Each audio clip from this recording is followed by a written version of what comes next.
That's why I hate it when you force me to do everything that's such a hassle. If you're not going to be cooperative, you should be the one to take care of your mother. Just shut up and take care of her. If you don't like it, and if you're going to refuse, we'll get a divorce. These words completely severed the relationship between my husband Lars and I, in which our relationship has been on thin ice. I can't be with this man anymore. Fine, I understand. Then let's just get a divorce. Excuse me? Wait, what are you talking about? When you have no money, no job, and no house, you're asking for divorce? Oh, don't you worry about me. I'll go get the divorce papers as soon as I can. Hey, wait a minute. You can't be serious, right? My name is Megan. I am 32 years old, and I am a housewife. I have been married to my husband, Lars, for 4 years now. We were originally colleagues working for the same company, but when we got married, I left the company to become a full-time housewife. My parents divorced when I was very young, and my mother took custody of me and raised me as a single mother. But my husband did not care about that at all, and took very good care of me. My husband was 2 years older than me and was working in the upper management, so his salary was stable. I think we had a really nice honeymoon when we first got married. I had always had a strong desire to get married, and since my parents were divorced, I longed to be in a normal married life. Maybe that's why I became a full-time housewife. I concentrated on house chores and supporting my husband, who earned money and provided for the family, and I thought that was my happiness. Although my husband was sometimes a bit of a bossy husband, I was happy in my own way. Recently, however, my husband started talking about something really surprising. Can I talk to you for a minute? Oh, what's wrong? My mother wants to live with us. What? It's been 2 years since my father passed away, right? It's getting hard for her to live alone. My mother is 65 years old now, and she has some chronic illnesses. That's why I'd like to take care of her. I was surprised at this unexpected proposal. My mother-in-law, Debbie, who has been living alone since my father-in-law passed away, says she wanted to live together with us. You know my mother is getting weak in the legs. Always being home alone is inconvenient, and it makes me a little anxious about many things. Apparently, my husband wants to live with his mother too. I knew about her chronic illness, and I was concerned about her, but I had no idea that she would actually suggest to move in with us. I had my doubts, but my husband has strongly requested it many times, so I decided to welcome Debbie into our house. When we decided to move in together, my mother-in-law sold the house she had been living in and came to the apartment where we were living, as if she had been preparing for the move. This is how my life with Debbie began. I did not have a bad impression of Debbie. I did not visit her at her place often, but she was kind to me when I went to visit her during Thanksgivings and New Year's holidays. So I thought there would be no problem if I started living with her. However, when it came time to move in together, Debbie began to show her true nature, which she had never shown before. "Megan, can you lend me some money?" "Huh? Why?" "I'm going out to the cafe with a friend. I don't have a job, so I don't have enough money at the moment, you know." "But you do get pension, right? Besides, you have your husband's inheritance and money from selling your house that you had, don't you?" "I beg your pardon? What, are you implying that I shouldn't go out and see my friends?" "No, it's not like that. But the bag that you wanted the other day, we just paid for it out of our expenses, didn't we?" "Ah, how stingy are you? It's fine to at least pay for the cafe.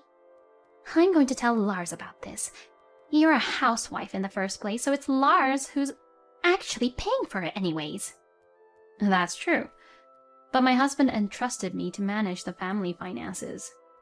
So if I don't do my best, our life will eventually become difficult because of Debbie's habit of spending money. And since your legs are getting weaker, I think it would be better if you didn't go out so much." You're always making excuses, huh? You really are an inflexible woman." Saying this, Debbie angrily went back to her room. No matter how angry my mother-in-law may be with me, this thing is non-negotiable. But it looks like Debbie convinced my husband. Hey, Megan, what did you say to my mother? Huh? I heard from my mother that you were trying to forbid her from going out with her friends and lock her up in this house. What the? I didn't do that. Debbie didn't even give me back the money for the bag the other day, but she asked me to lend me her money for going to cafe with her friends, so I refused. Huh? Why did you even refuse her request without telling me? I'm the one who earns money here, so I decide how to spend my money. You could at least hand her the money for cafe. Fine. To this, Debbie grinned and said to me, "See, I told you. It's Lars who's paying for it." "Well then, give me $50. "Excuse me? $50 for the cafe?" "Well, you don't know how much it costs, do you? So if that's the case, it's normal to bring money just in case."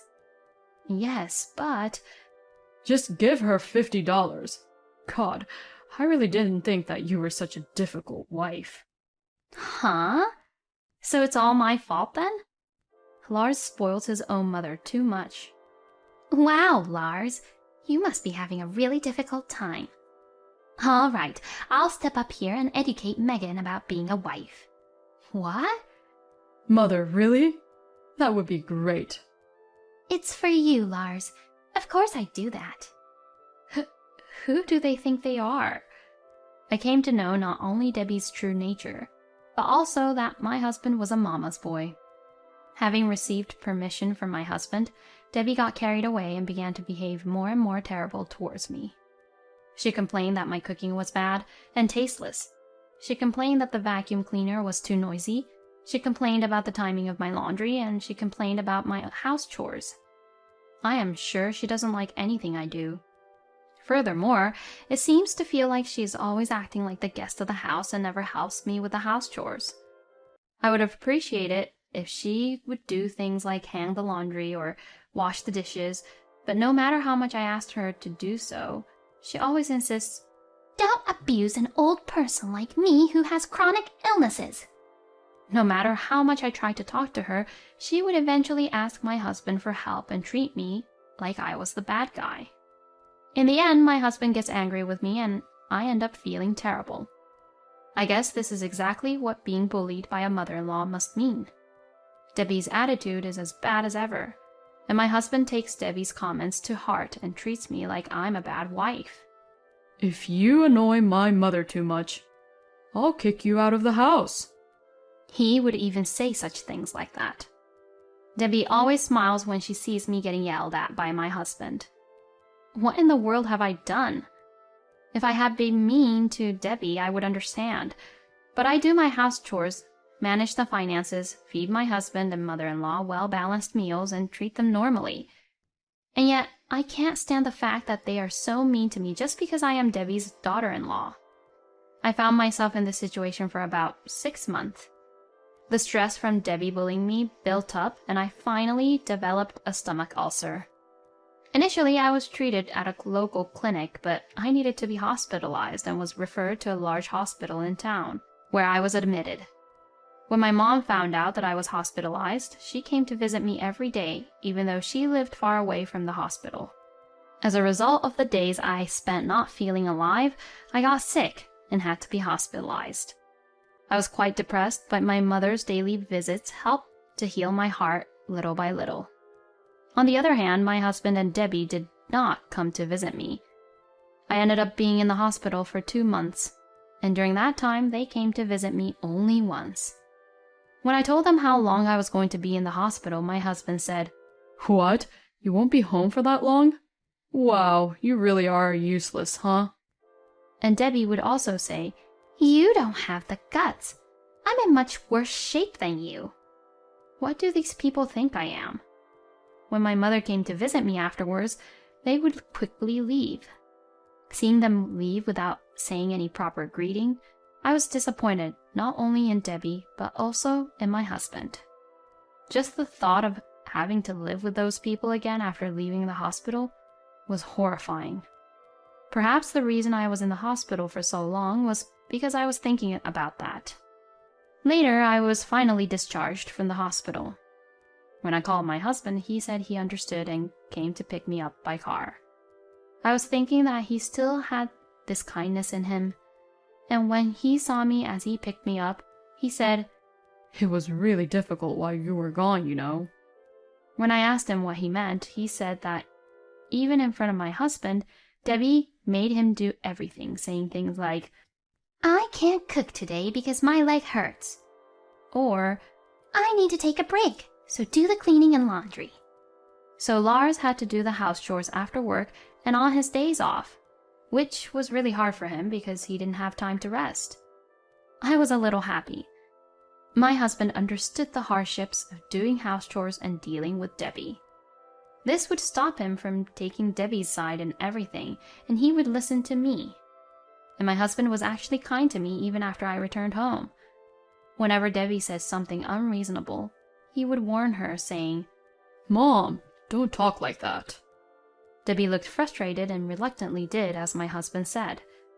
It was really hard for me when I had to be hospitalized because I felt I had reached my limit in terms of being treated like that by Debbie, but I am glad that things have changed in this way. I wish my husband would have changed without me having to be hospitalized, though. But then, the situation changed again. On the way home from a tea party with her friends, Debbie fell off the stairs at the train station and injured herself. Unfortunately, the injury itself was not so serious, but as a result, the chronic illness she had in her leg worsened, and she became unable to live her daily life easily as before. The doctor told her that she would require long-term care. Debbie was going to be hospitalized for the time being, and when Lars returned home, he wanted to discuss the future with me. At that time, I thought that my husband would cooperate with me and take care of Debbie together. But what my husband would say was unbelievable and not so nice. "I'll leave it to you to look after my mother." Excuse me? "You're the one who stays at home during the day all the time, and it would be better if a woman did it, wouldn't it?" Now, wait a minute. Why is it decided that I would be the only one looking after her? You should be the one taking care of her at night or on your days off. "I'll be tired and exhausted from working. I'm too tired to take care of her after work, and I need to recover my strength on my days off. That's why you should be the one to do it, because you're the one who stays at home all the time, right?" I was just really disappointed. Nothing has changed. He throws all the troubles to me.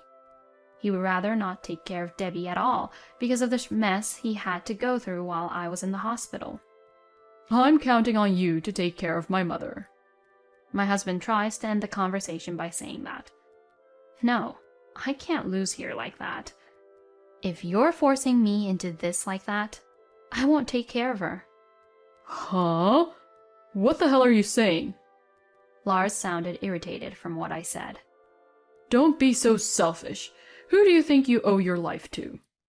That's why I hate it when you force me to do everything that's such a hassle. If you're not going to be cooperative, you should be the one to take care of your mother.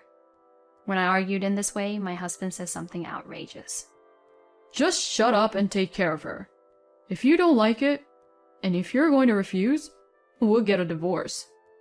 These words completely severed the relationship between my husband and I, in which our relationship has been on thin ice. I can't be with this man anymore. Fine, I understand. Then let's just get a divorce. "Excuse me? Wait, what are you talking about? When you have no money, no job, and no house, you're asking for divorce? Even if we get a divorce, you really won't have any bright future ahead of you. There's no way that we should get divorced." It seems that my husband has suggested the divorce upon me as a threat. But to me, it was no longer a threat. It had become just a talk of separation. Oh, don't you worry about me. I'll go get the divorce papers as soon as I can. Hey, wait a minute. You can't be serious, right? My husband was obviously upset, but I guess he didn't want to lose and show how upset he was. He fidgeted and just watched silently as I prepared to leave. I was on my way to the town hall when I called someone. Oh, hello. Sorry to call you so suddenly. Can I take you up on the talk that we had before? Yeah, I couldn't take it anymore. I'm even heading over to the town hall right now. Really? Thanks. Well then, see you soon. After that, I went home with the divorce papers. When I entered the living room, my husband still looked upset, and he was just looking over at me and didn't move. Here are the divorce papers. Just sign these. Are you sure about this? What? So you had no intention of getting a divorce, but you say things like we get a divorce? You're so lame and stupid. When I provoked him, my husband's face turned red, and he got angry. Fine. If you're fine with it, then sure. Let's just get on with it. I thought I could reconsider about divorce, but we're done for. I'm divorcing you. Whatever. Just shut up and sign here. I urged my husband, who was being reluctant on signing the papers and not holding a pen. He sat down on a chair loudly and signed the divorce papers. There, you sure about this, huh? I ignored these words and signed my part. Okay, well then, I'll submit the papers. Then I started packing up my stuff. While I was packing up my stuff, my husband was there just fidgeting around, not knowing what to do. I guess he wants me to stop the divorce. But I've reached my limit. I packed my things without worrying about my husband and loaded them into my mother's car, which arrived a few minutes later. Well, good luck taking care of Debbie. I said this to my husband for the last time and left the house. My husband seemed to want to say something.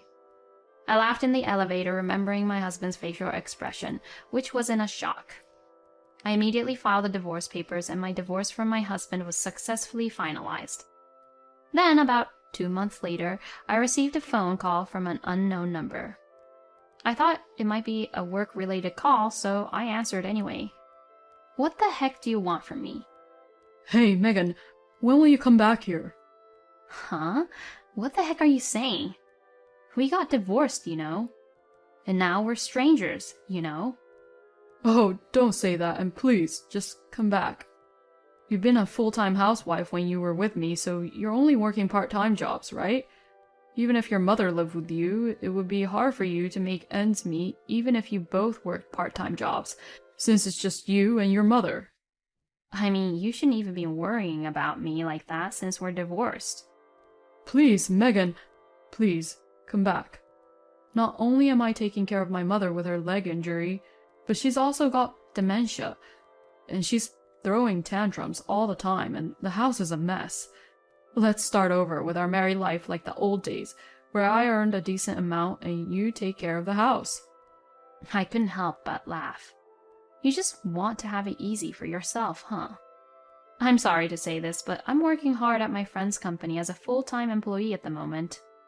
What? My friend knew about my Spanish skills, and now I'm in charge of dealing with an overseas Spanish company. So, the salary is pretty good. If your salary hasn't changed, I probably earn more than you now. No way. So, I'm not in need of a place to live, money, job, or anything else. In fact, I'm super happy to be free from you and Debbie. So don't contact me anymore. If you try to contact me, even if I change my number, I will call the police immediately. Oh, hey, wait. Before my husband could say anything, I hung up the phone. I heard from a former colleague of mine who still works at the same place as my ex-husband that my ex-husband was demoted because he couldn't rest his body and mind at home because of taking care of Debbie and kept making mistakes at work. However, the cost of caring for Debbie is very expensive, so he is still in a difficult situation, and his income has been reduced, which makes it even more difficult. Well, he got what he deserved. On the other hand, I have steadily built up my career, and my income has increased. I am now living a comfortable life in a slightly more expensive apartment. It's amazing how much bullying can end you up with a stomach ulcer. And even though Lars experienced it once and learned how hard it is to take care of the house chores and his mother, he is just the worst for trying to force everything onto Megan. I can only say that he deserved to be abandoned by Megan in the end, and all the burden came to him. I hope that Megan will continue to work hard at her job while also fulfilling her private life. Thank you for watching until the end. Please subscribe to our channel. See you in our next video.